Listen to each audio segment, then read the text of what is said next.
नमस्कार. आज आपण एका धक्कादायक वैद्यकीय रहस्याचं विश्लेषण करणार आहोत. मुंबईच्या डाकुड्या कुटुंबाची ही अत्यंत गूढ शोकांतिका. उन्हाळ्यात आवडीने खाल्लेलं साधं कलिंगड एखाद्याचा जीव घेऊ शकतं का? विचार करायला लावणारा हाच प्रश्न सध्या सर्वांना सतावतोय. मुंबईच्या पायधुनीतील अब्दुल्ला, नसरीन, आयशा आणि झैनब शनिवारच्या एका कौटुंबिक गेट टुगेदरनंतर या चौघांचाही अचानक मृत्यू झाला. रात्री 10:30ला बिर्याणी, 1:30 वाजता कलिंगड आणि पहाटे 5लाच भयंकर लक्षणं सुरू. हा घटनाक्रम अंगावर काटा आणणारा आहे. डॉक्टर झैद कुरेशींनी शर्थीचे प्रयत्न केले, पण शरीरात वेगाने ॲसिड तयार होत होतं आणि प्रकृती झपाट्याने खालावत चालली होती.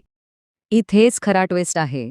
9 जणांनी बिर्याणी खाल्ली, पण मृत्यू फक्त त्याच चौघांचा झाला ज्यांनी मध्यरात्री कलिंगड खाल्लं.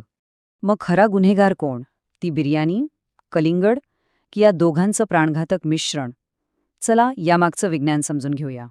अन्नातून विषबाधा करणारे इकोलाय, सॅल्मोनेला, सायट्रोबॅक्टर आणि नोरोव्हायरस हे घातक सूक्ष्मजीव या प्रकरणातले मुख्य संशयित असू शकतात.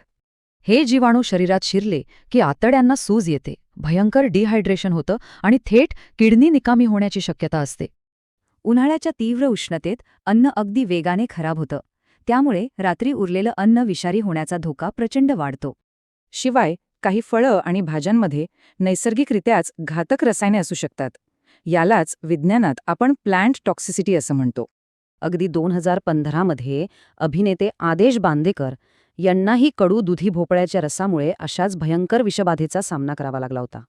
पण जे रुग्णालयाचे डॉक्टर संजय सुरासे म्हणतात की केवळ सडलेलं फळ एवढं घातक नसतं, यात बाह्य रसायनांचा हात असावा. विरुद्ध आहार हा निव्वळ गैरसमज असल्याचं डॉक्टर अविनाश बोंडवे स्पष्ट करतात.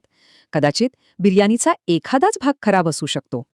आयुर्वेद तज्ज्ञ मानसी महेंदळेंच्या मते फळं लवकर पिकवण्यासाठी वापरलेलं कार्बाइड आणि इतर घातक इंजेक्शन्स हे मृत्यूचं कारण ठरू शकतं.